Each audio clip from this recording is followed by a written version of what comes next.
Atos capítulo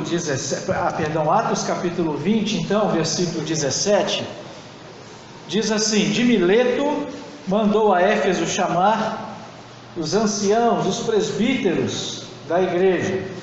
Podemos pular agora para o versículo 28. Olhai, pois, por vós e por todo o rebanho sobre o qual o Espírito Santo vos constituiu bispos, para apacentardes a igreja de Deus, que ele resgatou com seu próprio sangue. Oremos mais uma vez, irmãos, entregando ao Senhor esse tempo, que a palavra de Deus fale aos nossos corações. Deus, te agradecemos, Senhor, por esta noite, e aqui mais uma vez, queremos glorificar e exaltar, bendizer o teu nome, e pedir que abra agora o nosso entendimento para a compreensão das Escrituras, meu Deus. Tua palavra tem sofrido ataques de todos os lados. Satanás tem cegado o entendimento da humanidade para distorcer a tua palavra. Mas o Senhor é aquele que, por Jesus Cristo na cruz, nos dá a capacidade de compreender e praticar a tua palavra, que é lâmpada para os nossos pés e luz para o nosso caminho. Amém. Glória a Deus. Meus irmãos, há 2 domingos eu falei assim, no final da mensagem, a respeito de pastoras, uma vez mais, falando da não base bíblica para a existência de pastoras. E eu sei que esse é um assunto que incomoda um pouco, dada a quantidade de pastoras que nós vemos hoje em dia, muitas das quais nos relacionamos e não temos como fugir disso. Domingo passado mesmo nós estávamos aqui, quando eu falei no final, e eu não sabia, com uma pastora, uma da senhora que estava visitando aqui, ela é pastora, membro de uma dessas igrejas que reconhecem pastoras. E é uma situação muito complicada, irmãos. A gente defender a pureza, a sã doutrina, é algo que incomoda muito. As mulheres, elas não sabem o que estão ganhando em não serem pastoras, porque muitas vezes os pastores são atacados de todos os lados. Se fala, fala demais; se não fala, fala de menos. E você já viu isso aí, mídias sociais sendo compartilhados por aí, E eu sei que esse assunto é extremamente impopular. Muitos assuntos são extremamente impopulares. Muitos colegas pastores evitam tocar nesse assunto. Para que isso? Isso vai agitar as pessoas, vai dividir a igreja no sentido de pensamentos diferentes, porque alguns não conseguem compreender, Tem gente às vezes até que foi convertido pelo ministério pastoral de uma mulher e depois vem para a igreja batista, que tem um choque, e aí, enfim. Mas eu não posso deixar, irmãos, de ensinar para você as Sagradas Escrituras e que nós possamos praticá-la. O texto que nós lemos no começo do culto, o texto bíblico, ele não foi um texto qualquer, foi escolhido com esse propósito mesmo. Você veja ali, releia esse texto em casa, agora pensando no contexto disso que eu estou falando. No Brasil, a partir dos anos 90, é que popularizou a ordenação de mulheres ao ministério. É possível que no passado tenha existido isso. A fundadora da Quadrangular, uma mulher, da Adventista do Sétimo Dia, é uma mulher. Então, claro que já existiam mulheres assim antes, mas esse reconhecimento formal, a ordenação ao ministério pastoral, vem dessa época para cá. Todavia, irmãos, a Bíblia, ela não autoriza a ordenação de pastores. A gente vê hoje, como eu acabei de dizer, de um lado aqueles que dizem que sim, do outro lado estão os contrários. E meu objetivo aqui não é demonizar as outras igrejas, não é fazer nenhum juízo de valores. Se as igrejas que reconhecem pastoras e as pastoras, elas vão para o inferno, vai perder a salvação porque não tem base bíblica esse negócio, eu não estou fazendo esse juízo de valores, não compete a mim fazer esse juízo de valor, mas compete a mim ensinar a você, que é membro desta igreja, que é ovelha desta igreja, cujo pastor aqui é Cristo, a apresentar as Escrituras para você. E aí você faz um julgamento você mesmo. Se você acha que está certo, ok. Se você acha que não, aí tem que, digamos assim, discutir no bom sentido, no bom nível, com o Espírito Santo, que é o autor da Bíblia. É um assunto muito vasto, irmãos, e certamente eu não tenho aqui nos 40 minutos que me restam aqui, 30 talvez, esgotar todos os assuntos. E eu vou aqui tentar acelerar para poder falar o máximo possível, dar a maior amplitude bíblica possível para mostrar para você isso. Mas eu posso, novamente faço aqui o convite, e eu espero que, se você tem mesmo interesse, me convida para ir lá na sua casa. Eu, como bom mineiro, não gosto de me convidar para ir na sua casa. Eu espero você me convidar primeiro, e aí eu vou lá na sua casa destrinchar a Bíblia inteira a respeito desse ponto. Primeira coisa que a gente precisa fazer é uma diferenciação entre dom e ofício. Dom é uma habilidade, nesse sentido, que qualquer pessoa, todas as pessoas nascem com algumas delas. Então tem gente que já nasce sabendo cantar, desde pequenininho, desde 4, 5 anos já canta. Você assiste Raul Gil da vida aí, você vê isso. Tem gente que já nasce com a habilidade de pintar quadros, coisa maravilhosa, e aí eu até hoje não sei fazer nem aquele tracinho, que faz uma bolinha, um tracinho, nem isso sei fazer direito, e muitos de nós são assim. Tem gente que nasce com habilidade para um esporte, enfim, habilidades diversas.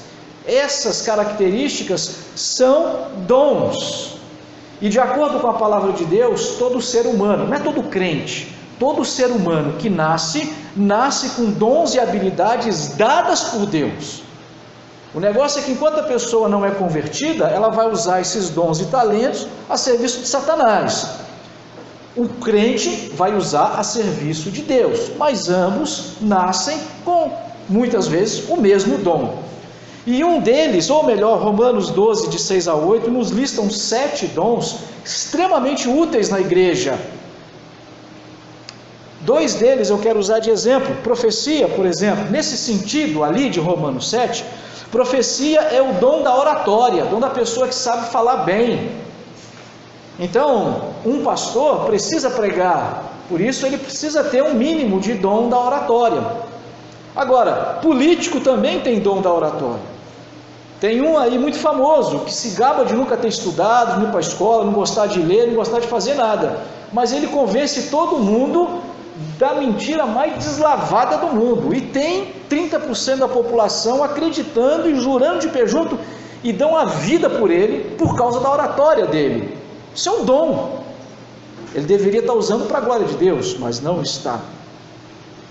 Outro dom que aparece ali é o dom de ensino, e todo mundo aqui que já frequentou a escola, num mínimo de escola, sabe que tem gente que sabe muito, mas não sabe ensinar. A gente sempre se depara com um tipo de professor assim. Puxa, aquele professor sabe muito, mas a gente sente que ele não sabe passar a matéria, por isso que a gente não consegue aprender. Acontece isso, não tem o dom do ensino, ele sabe aprender, enfim, tem dons para outra área, mas para ensinar, não. Já os pastores precisam ter dons de ensino. Tanto homens como mulheres têm alguns desses dons que são indispensáveis no exercício do ministério pastoral. Tanto homens quanto mulheres, e aí o dom é dado a todas. Veja, estamos falando de dom de falar bem, saber falar em público, saber convencer, saber argumentar corretamente, saber ensinar corretamente. Outro dom que é indispensável no exercício do ministério pastoral é o dom de saber aconselhar. Aquela pessoa que sabe encorajar. Você chega deprimido, você chega querendo cometer um suicídio, e aquela pessoa te põe para cima com as palavras. Isso é um dom de aconselhamento. Homens e mulheres possuem esses dons. No entanto, o fato de ter o dom não faz de uma pessoa ministro do Evangelho, nem o homem nem a mulher. Não é todo homem que sabe falar bem, não é todo homem que sabe pôr para cima, não é todo homem que sabe ensinar, é apto ao ministério pastoral. Para ser pastor existem qualificações que vão além dos dons e habilidades inatas, dos dons e habilidades naturais, que é saber aconselhar, saber evangelizar, ensinar, pregar. Precisa mais que isso. Nem todo cantor, nem todo mundo que sabe cantar é um cantor profissional. Isso acontece também no mundo secular. Então, o que faz o ministro do Evangelho? Ministro do Evangelho. O que faz de um pastor enquanto autoridade espiritual? É justamente a autoridade concedida por Deus, estabelecida nas Escrituras. É a Bíblia que é a nossa regra, é a Bíblia que é o nosso estatuto, é a Bíblia que vai dizer quem pode e quem não pode ser um ministro do Evangelho. A gente poderia dizer um sacerdote. É que a função do sacerdote não existe mais, ela terminou com Cristo. Cristo foi o último dos sacerdotes. Isso para a gente ficar dentro de um contexto, digamos assim, judaico-cristão, de Antigo e Novo Testamento. Nesse sentido somos um. Mas eu vou usar aqui essa afirmativa sacerdote, que é a autoridade, o intermediário entre Deus e os homens. Nesse sentido, é a Bíblia que diz quem é que pode ser uma autoridade espiritual. Quando a gente pensa em termos sacerdotais, Arão teve 3 filhos, se não me falha agora a memória, Merari, Coate e Levi, 3 filhos. Todos os descendentes de Arão, que eram descendentes de Levi, eles faziam parte da tribo dos levitas. Mas somente os descendentes de Levi, dos outros 2 irmãos, dos outros 2 filhos de Arão, não. Somente os descendentes de Levi poderiam fazer parte ali dos levitas. E dentre os levitas, a família dos sacerdotes, a família sacerdotal. Nem todo levita era apto a ser sacerdote, mas para ser um sacerdote tinha que ser antes levita. Ou seja, para ser um pastor tem que ter a vocação, tem que ter alguns dos dons, desses dons aptos para o ministério pastoral, de pregar, de ensinar, de aconselhar, de visitar. Precisa ter isso. Se não tem nenhum desses, a desqualificação é porque não tem dom, habilidades naturais que são fundamentais no desempenho do exercício pastoral. Mas nem todo mundo que tem, seja homem, seja mulher, pode ser ungido, consagrado como pastor. Quem diz isso é a Bíblia, é a palavra de Deus.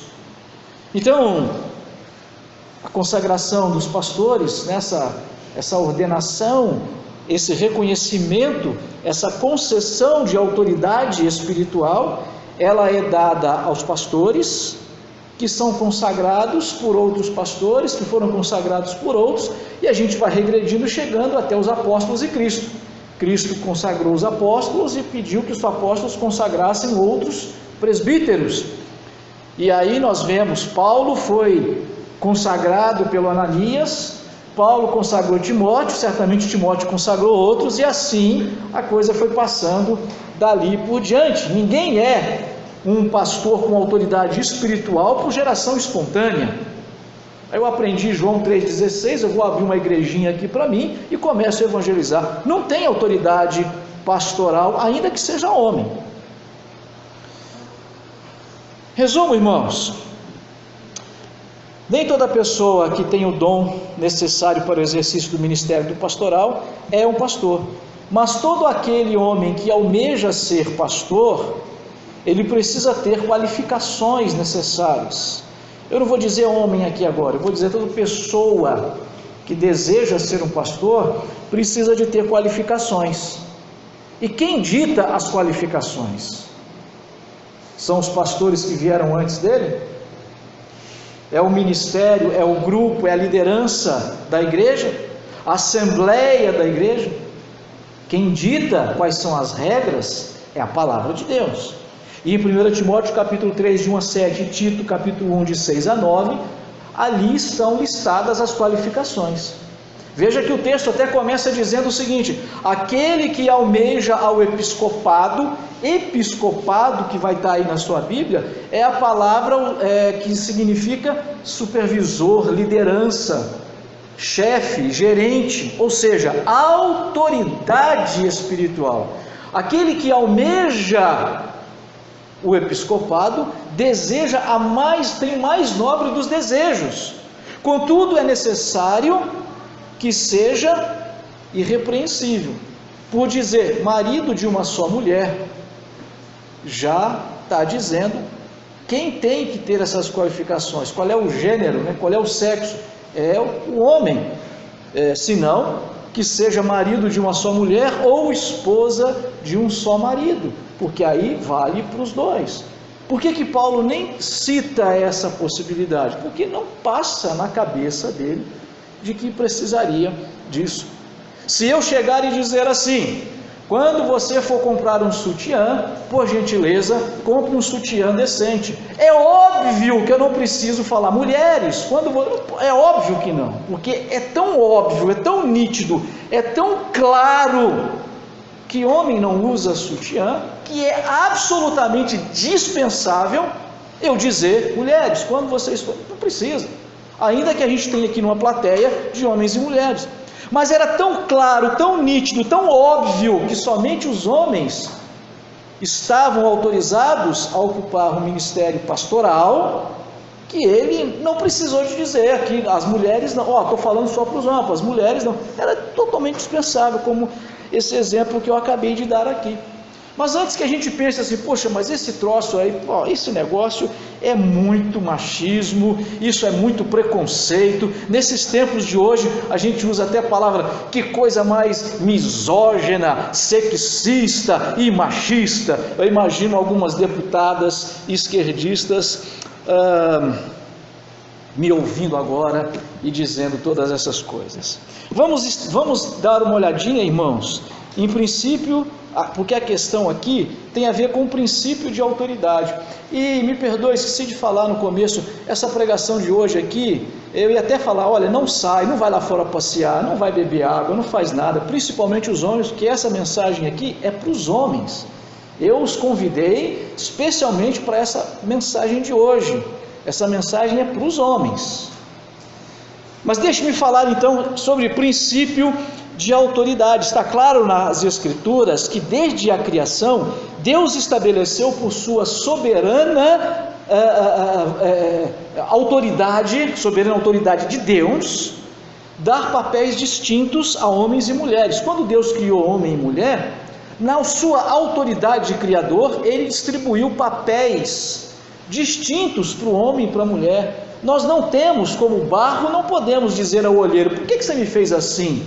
Eu não tenho essa autoridade para dizer esse tipo de coisa. Então nós não podemos questionar Deus, porque foi Ele que nos deu essas qualificações ou esses papéis diferentes. Deus colocou o homem como autoridade sobre a mulher. Quando a Bíblia fala em termos de autoridade de um sobre o outro, ela usa o termo cabeça.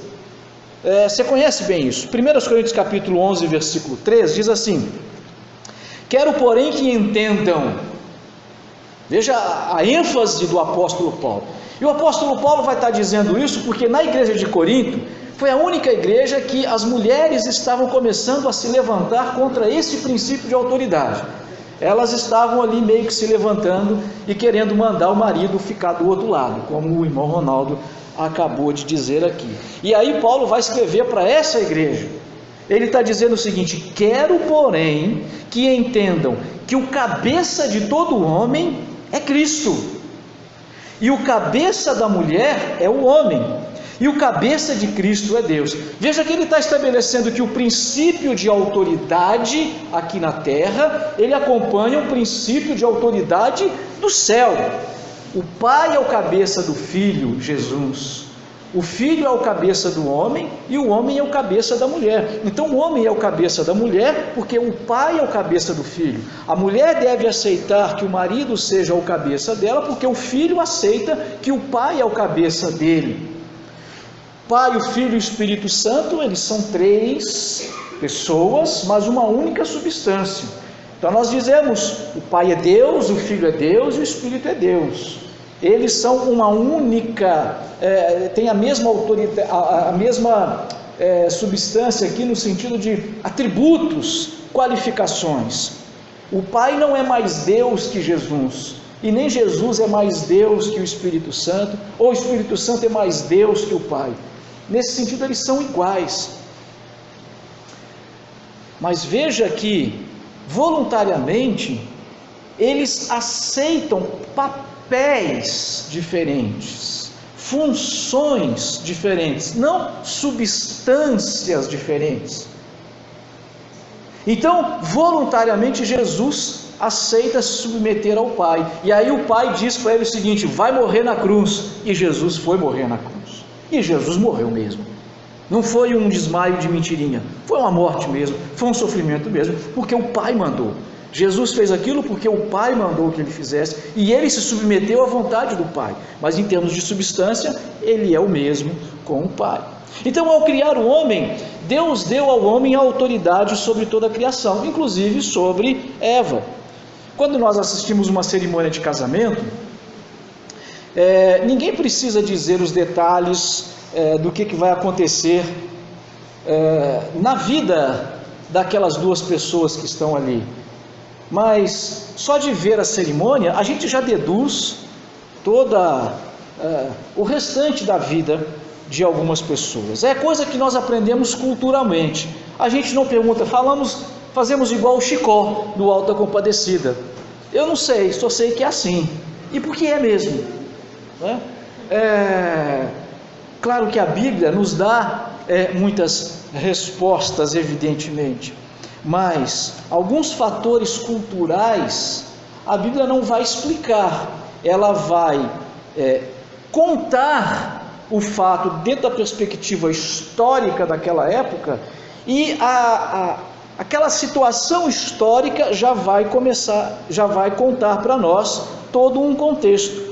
Ao dar a Adão a autoridade de escolher nomes, Deus não precisou dizer palavras como essa, por exemplo, tu serás o líder, o cabeça sobre tudo. Deus não precisou dizer isso, não precisou inspirar o Moisés a colocar essas palavras ali no Gênesis, porque quando Deus chega para Adão e simplesmente dá a Adão a autoridade para dar nomes, para nomear, para denominar toda a criação, chamar o animal de animal, e chamar o nome da fruta, essa fruta vai se chamar abacate, ela chama abacate porque Adão deu o nome de abacate. É claro, não é simplista assim, é denominação científica e tal, mas enfim, vamos ficar com essa ideia até para as crianças que estão nos ouvindo aqui. Então, Adão deu o nome. Qualquer criança entende, irmãos, que quem dá nome é quem tem autoridade. Gênesis 2:23, está escrito assim: disse então o homem, esta sim é osso dos meus ossos e carne da minha carne, ela será chamada. Não foi Deus que deu nome à mulher de mulher, foi Adão. Irmãs, com todo respeito, pelo amor de Deus, não me entendam mal, tá bom? Mas eu vou dizer aqui agora do melhor jeito que eu consegui achar para dizer. Deus pega a mulher, e fala para Adão aqui, eu trouxe essa coisa aqui para você.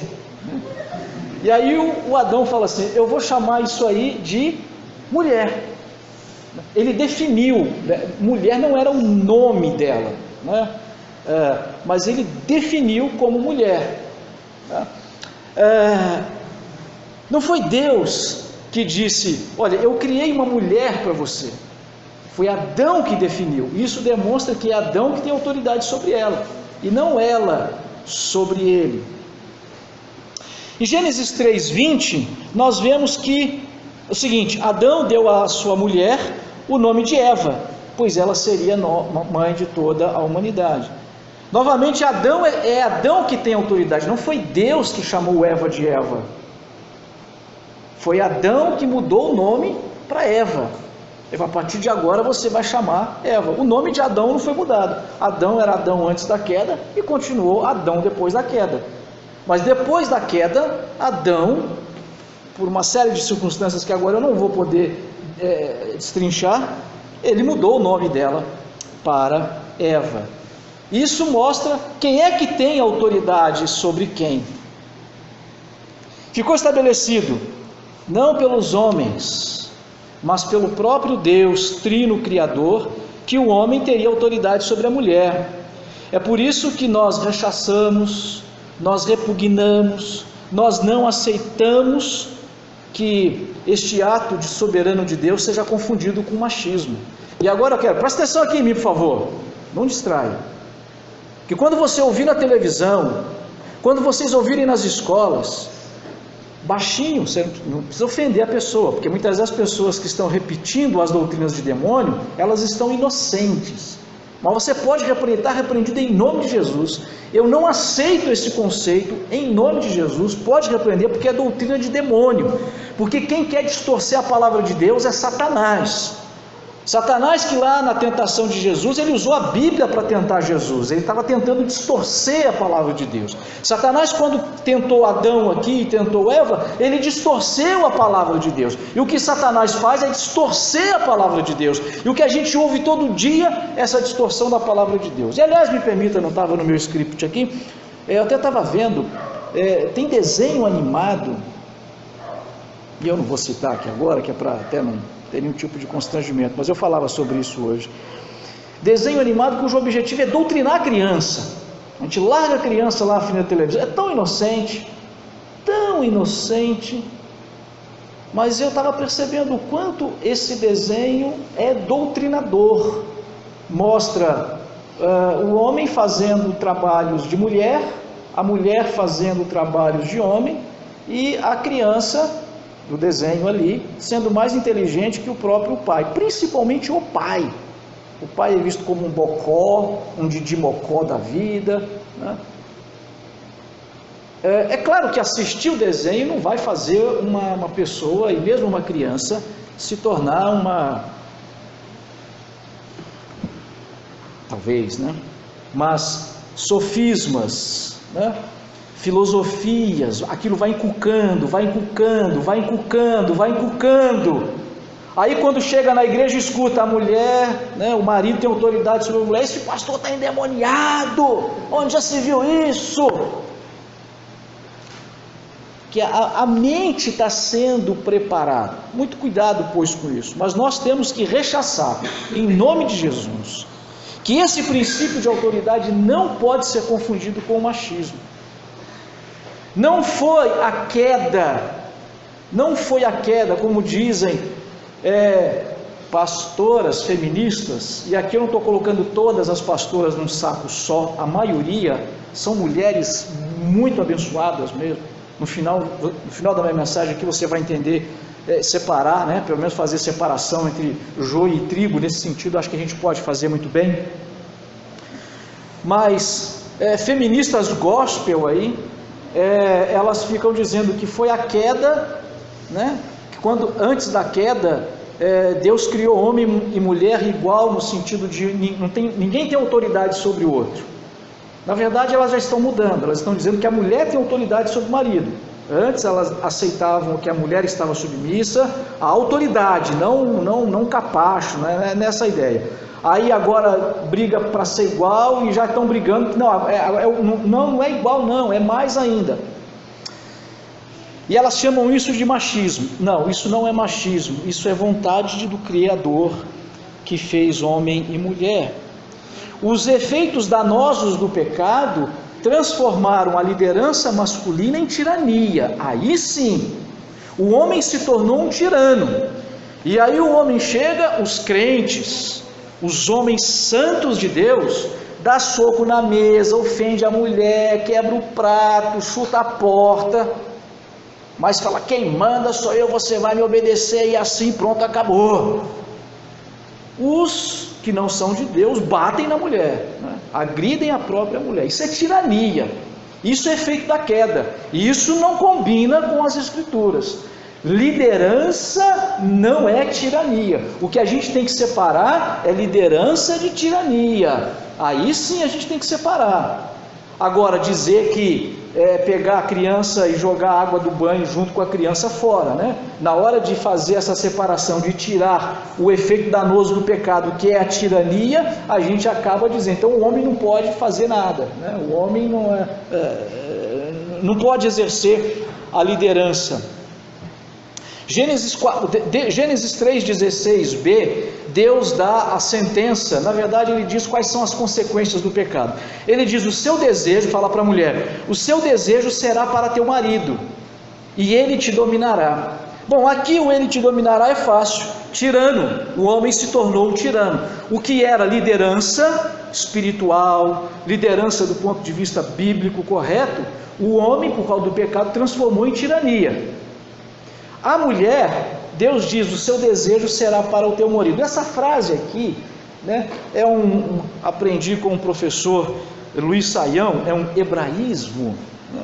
Olha que chique falar desse jeito, até parece que eu entendo muita coisa, não fosse lá o professor, que significa o seguinte, o teu desejo agora, mulher, será o de ser contra, o de ser opositora ao teu marido. Então, antes da queda, você que tinha, digamos assim, né, o dom natural, assim como Cristo, de naturalmente se submeter, voluntariamente se submeter à liderança do marido, agora isso, por causa do pecado, foi transformado em um desejo de ser contrário a ele, e não apenas de ser contrário, mas de se opor. Se o marido falar, vai para lá, não vou, eu vou para cá. Né? Se o marido falar, vai para aquela fila ali, aí vai para outra fila de lá, como também nos lembrou aqui o irmão. A gente vê essa ideia, Gênesis 4:7 diz assim, quando Deus fala para Caim, e fala para Caim, Caim, não mata teu irmão. Esse desejo de matar teu irmão é um desejo pecaminoso. Esse desejo será contra ti. Cumpre a ti dominá-lo. A ideia é a mesma, o desejo será contra o teu marido. Qual é o desejo do pecado? O desejo do pecado, teu desejo será contra ti, falando para Caim, qual que era o desejo? Mata o teu irmão, mata o teu irmão, mata o teu irmão. Ele foi e cedeu ao desejo. Qual é o desejo da mulher? Se opõe ao teu marido, se opõe ao teu marido. Se ele falar sim, você fala não. Se ele falar deita, você levanta. É isso que a consequência do pecado. Então o princípio de autoridade é quebrado aqui, e nós precisamos restaurar isso. O que isso tem a ver então com a liderança espiritual? Tem tudo a ver, irmãos, porque é o seguinte, o ministério pastoral, o que é o ministério pastoral? É o exercício da autoridade espiritual, a autoridade na igreja, liderança na igreja. Como nós vimos aqui, Paulo manda chamar os presbíteros da igreja, que estavam na cidade de Éfeso, e o que ele diz? Versículo 28, cuidem de vocês mesmos e de todo o rebanho sobre o qual o Espírito Santo vos colocou como bispos, ou seja, autoridade, supervisores, gerentes, chefes. Então o líder do rebanho são os pastores, os presbíteros. Aí a Bíblia usa o termo presbítero, nesse sentido é pastor, não presbítero como nós entendemos aqui, nesse sentido aqui é pastor. Então quem é que exerce liderança espiritual sobre o rebanho? Os pastores. Porque o que está acontecendo aqui? A figura do sacerdote está sendo substituída pela figura dos pastores, porque na verdade os pastores vão supervisionar o rebanho, porque o sacerdote que faz a intermediação direta entre Deus e os homens, que no Velho Testamento era um ser humano, agora foi feito de uma vez por todas por Jesus. Em termos de intermediário entre Deus e o homem, é Jesus. Agora, para supervisionar esse rebanho enquanto estamos aqui na terra, essa figura então passou para os pastores. Nós estamos falando aqui então de liderança espiritual. Então, nesse sentido, qual é o ponto que nós chegamos aqui? A primeira coisa que nós vimos, o princípio de liderança do homem sobre a mulher, ele não foi quebrado. Ele foi instituído por Deus na criação. E, irmãos, eu poderia falar mais, dar mais base bíblica para você, mas infelizmente eu não tenho tempo. Fiquei só em Gênesis 2. Nós ainda temos todo o restante da Bíblia até chegar em Apocalipse. Se você quiser ficar comigo aqui hoje, a gente fica aqui e continua avançando. Mas eu só posso dar essa referência de Gênesis, que é o começo de tudo, né? Daí para lá você já pode deduzir, não todas as outras que vierem, ainda que eu desconheça agora, mas o pastor está falando, e eu creio no que ele está falando, porque está baseado ali nas Escrituras. Primeiro, então, o princípio da autoridade. Agora, o princípio da liderança espiritual na igreja. Então, a igreja precisa de ter líderes. A igreja não pode existir sem líderes. A igreja não pode existir sem pessoas que vão supervisionar o rebanho. E o que nos motivou, inclusive, a entrar nesse detalhe em particular, foi que por 2 domingos nós vemos Paulo, já junto com Barnabé, quando funda, quando planta uma igreja, ele já plantou a igreja, estabeleceu a igreja, já ordenou presbíteros, já ordenou pastores, já consagrou pastores, já impôs a mão sobre pastores, porque a igreja não pode ficar sem os pastores. É uma pena que muitas vezes, muitas igrejas, os irmãos até preferem, inclusive nessa situação financeira, a igreja fala, não, vamos aproveitar que não tem pastor, porque o pastor saiu por uma razão ou outra, vamos fazer caixa primeiro, depois a gente chama um pastor, e a igreja fica 1, 2 anos sem pastores. Isso é um tiro no pé. É a misericórdia de Deus que não faz com que essa igreja feche, porque a igreja precisa de pastores, precisa de líderes. O povo judeu, irmãos, enquanto nação, tinha 2 ofícios, que eram ofícios necessários para que eles para que existissem esses ofícios, a necessidade de unção, de consagração, pôr a mão e derramar o óleo na cabeça. Era sacerdote e rei. Em Israel, jamais teve uma sacerdotisa.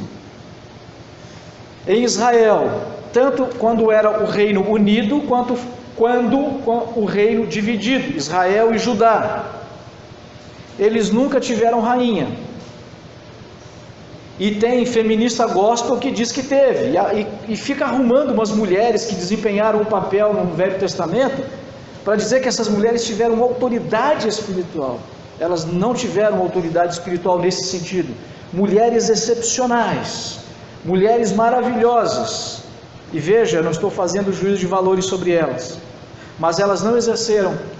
As 2 únicas mulheres que exerceram a rainha, uma foi Jezabel, uma endemoniada, literalmente endemoniada, que foi esposo de um rei banana, um rei que fazia todos os caprichos dela, e era aquele rei que era pau-mandado mesmo de Jezabel. Jezabel mandou matar todos os profetas de Deus, que ela ficou sabendo. Ela tem um embate lá com Elias, e até o grande profeta Elias, talvez o maior de todos, ficou com medinho dela. Essa mulher era o cão chupando manga, como a gente costuma dizer, Ela nunca foi ungida rainha, é porque o rei era um bananão. A Atalia, ela foi rainha em Judá. Jezabel foi rainha em Israel, o reino já estava dividido. Atalia foi rainha em Judá. Atalia era filha de quem? Jezabel. E ela foi dada em casamento ao rei Jeorão. Israel e Judá estavam ali de briga. E você sabe que eles faziam isso, Casava o rei com a filha da outra para apaziguar a situação. O Jeorão morreu, o filho dele, o Acasias, começou a reinar, mas morreu jovem também.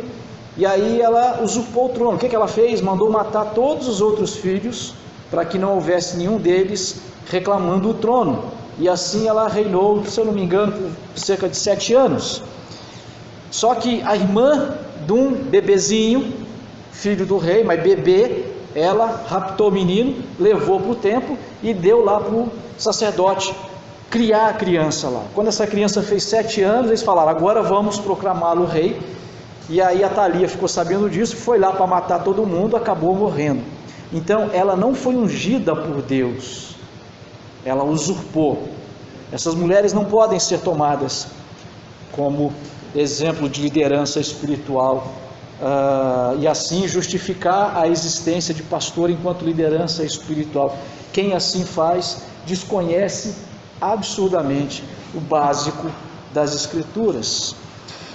Mas vamos pular para o Novo Testamento. 1 Coríntios 11, capítulo de 1 a 16, é justificado porque o homem tem que ser a autoridade sobre a mulher também na igreja. Veja que o princípio da autoridade do homem sobre a mulher não foi quebrado a partir da igreja, não. Paulo vai fazer um discurso, essa carta, esse texto, baseado no princípio de autoridade. Pregar sobre todo o capítulo aqui seria complicado para mim agora. Também complicado no sentido de ser muito longo esse texto. No entanto, eu tenho já isso escrito, você pode pegar e eu lá comento versículo por versículo. Eu vou dar só aqui um resumo. E diz assim, versículo 3, eu já disse aqui, já explanei. Cristo é o cabeça do homem, o homem é o cabeça da mulher. Paulo está dizendo, na igreja continua tal qual foi na criação. Nada mudou, tudo continua do mesmo jeito. Nada mudou, tudo continua do mesmo jeito. Mas no versículo 7 ele vai dizer o seguinte: o homem é a glória de Deus, a mulher é a glória do homem. Porque Deus cria a mulher a partir do homem, e não o contrário. Então ele está justificando com princípios criacionais, com princípios teológicos, porque na igreja ainda permanece a autoridade do homem sobre a mulher. E no versículo 9 ele vai ser taxativo: a mulher foi criada para o homem e não o contrário. Foi o homem criado para a mulher. Ele está dizendo isso no contexto de exercício de liderança, de autoridade. Por esses princípios é que a mulher não pode ser uma autoridade espiritual. No sentido de autoridade espiritual, uma mulher não pode ser pastora. Ele vai utilizar um contexto cultural do uso do véu, mas aquele uso do véu ali não tem nada, não é coisa de que precisa usar véu. Se a gente fosse manter esse princípio aqui, do que ele está dizendo lá, aliás, se a gente fosse manter esse costume até hoje, a única pessoa certa aqui seria o Carone, que está de chapéu, né? Porque naquela época, né, eles faziam isso, mas era só um princípio cultural. Assim como hoje nós sabemos que uma pessoa é casada porque usa uma aliança, ou no Ocidente praticamente, né? Não sei lá no Oriente como é que eles fazem isso. Uma tribo indígena que vive ali ainda no meio do mato, como que alguém sabe que alguém é casado ou não é casado? Eles têm o costume deles, nós temos através da aliança. Naquela época, usar o véu na igreja era um símbolo cultural de que a mulher, ela aceitava a liderança, ou do pai, se solteira, ou do marido, se casada. E você veja que algumas estavam se rebelando. É por isso que Paulo vai dizer: se vocês quiserem continuar rebeldes, continuem, mas nem nós, nem nenhuma outra igreja de Deus age rebeldemente dessa forma. A gente vai notar ali, irmãos, no capítulo 11, que a mulher não estava proibida de orar e profetizar na igreja. Eu não tenho tempo aqui para diferenciar o que é profetizar. Outro dia eu falo sobre isso. Profetizar, então profeta não é autoridade espiritual. No Velho Testamento, profeta não era ungido com óleo, então ele não era autoridade espiritual. Ele falava a palavra de Deus, que Deus mandava falar, né? Mas Balaão também profetizou. A mula do Balaão profetizou. Então quando Deus manda falar, o profeta fala. Se o profeta não falar, até as pedras falam. Então, o profeta não é autoridade espiritual no sentido de receber unção. Quando prega a palavra de Deus, é uma pessoa de Deus, né? Mas não é autoridade espiritual. Por isso as mulheres podem profetizar e podem orar na igreja, mas elas não podem exercer autoridade sobre os homens. Porque aqui ele vai estar falando sobre, no capítulo 11, sobre esse princípio da autoridade. Agora no capítulo 14, ele vai estar falando sobre o que implica esse princípio da autoridade, as mulheres não poderem falar na igreja. Capítulo 14, do 29 ao 35, diz: tratando-se de profetas, falem 2 ou 3, e os outros julguem cuidadosamente o que foi dito. Veja então que profeta, falando do Antigo Testamento, né, o povo não podia questionar o sumo sacerdote, eles não podiam fazer isso, eles não tinham essa autoridade para questionar o sumo sacerdote, mas o profeta sim. E aqui na igreja continua o princípio. Aqui na igreja eu falo a igreja aqui em Corinto. Tratando-se de profeta, falem 2 ou 3, e os outros julguem cuidadosamente o que foi dito. As pessoas, então, quando alguém ia pregar, os outros tinham que ficar de olho, abrindo ali a Bíblia, né, no papel, ali no computador, para ver se era assim mesmo. Se vier revelação, alguém que está sentado, cale-se o primeiro, pois vocês todos podem profetizar, cada um por sua vez, de forma que todos sejam instruídos e encorajados. O espírito dos profetas estão sujeitos aos próprios profetas, né? Pois Deus não é Deus de desordem, mas de paz, como em todas as congregações dos santos. Permaneçam as mulheres em silêncio nas igrejas, pois não lhes é permitido falar, antes permaneçam em submissão, como diz a lei. Se quiser aprender alguma coisa, que pergunte aos seus maridos em casa, pois é vergonhoso a mulher falar na igreja. Que contexto que é isso aqui? Claro que uma irmã pode fazer uma pergunta: pastor, mas como é que é? O contexto aqui é o seguinte: olha, se de repente uma pessoa está pregando, e aí tem um outro irmão ali e fala: o pastor está pregando uma heresia, ele está falando que Jesus não morreu na cruz, que Jesus desmaiou na cruz, e que eles tiraram o corpo de Jesus e enterraram, na verdade, o corpo de Judas, e que Jesus, quando acordou do desmaio, fugiu. Senhor, dá licença, espera aí, pode parar, por favor, vamos falar, você está falando, esse tipo de questionamento doutrinal, esse tipo de questionamento, de questionar a autoridade de quem está expondo as Escrituras, esse as mulheres não podem fazer, porque ela não vai questionar a heresia da pessoa, mas a autoridade da pessoa. E aí por isso que ele fala, então quando ela chegar em casa, ela fala para o marido: mas você não percebeu que ele estava falando que esse negócio de Jesus desmaiou na cruz era uma heresia? Na hora eu estava ali respondendo no WhatsApp, não fala para ninguém não, mas eu realmente não ouvi, pois ele falou isso. Então, por favor, né? Foi isso que ele falou. Aí o marido, na próxima reunião, com licença, então, semana passada, ele poderia até falar: minha esposa falou, né? Mas provavelmente ele não falaria isso, mas deveria dar o crédito, para ela. Mas você olha como que é a questão do princípio da autoridade funcionando. Por último, quero me adiantar aqui, 1 Timóteo capítulo 2, versículo de 11 a 15, diz assim: a mulher deve aprender em silêncio com toda sujeição. Não permito que a mulher ensine, nem que tenha autoridade de homem. Ou seja, nesse sentido, a autoridade de pastores da igreja, né?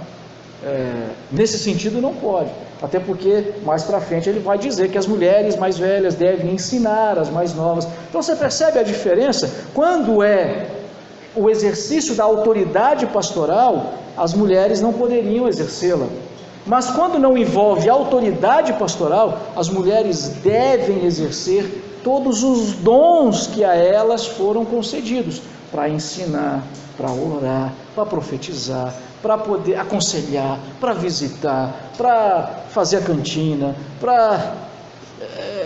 enfim, tudo isso. Quando nós vemos aqui, irmãos,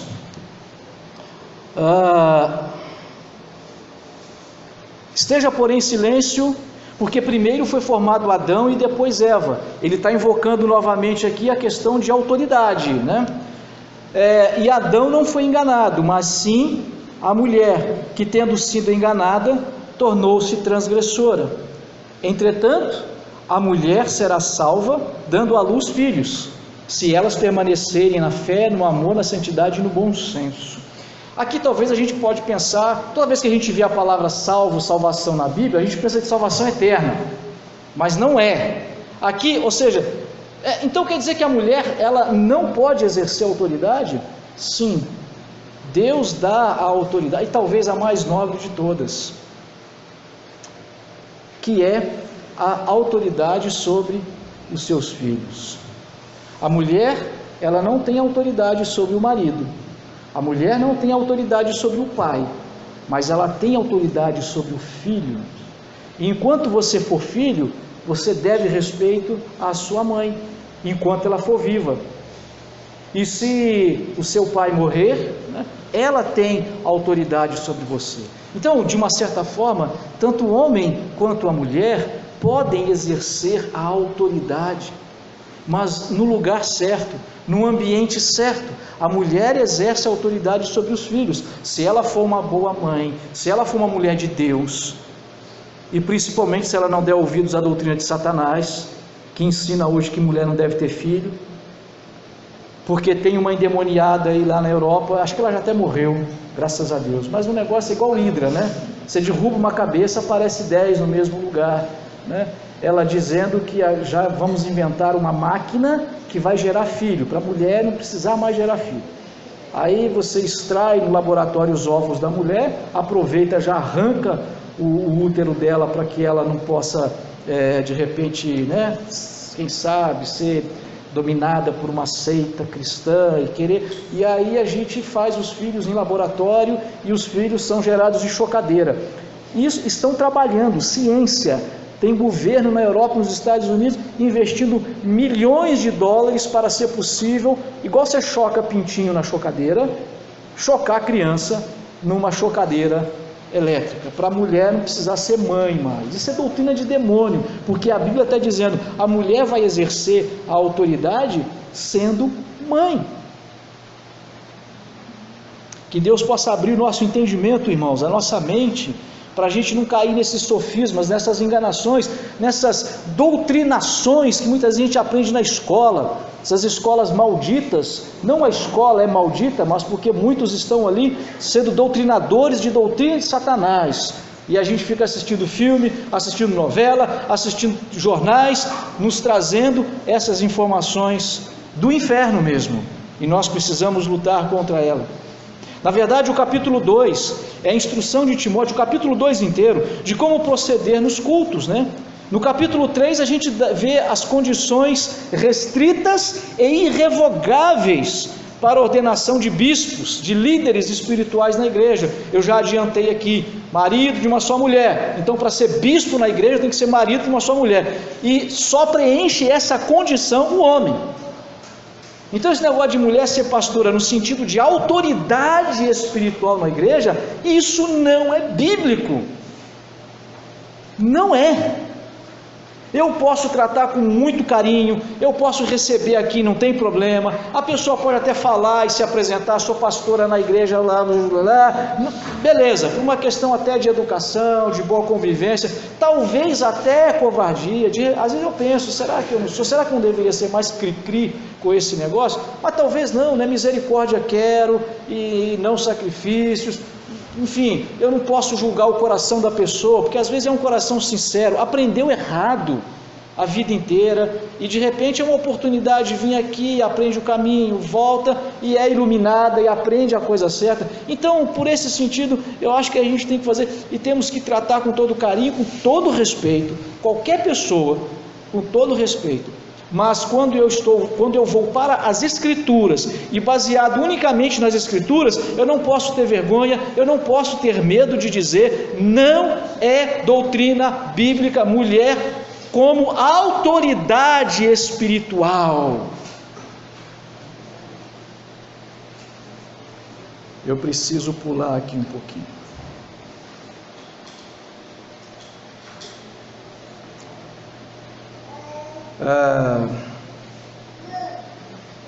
O apóstolo Paulo não fala da mulher como um ser inferior, incompetente, subalterno.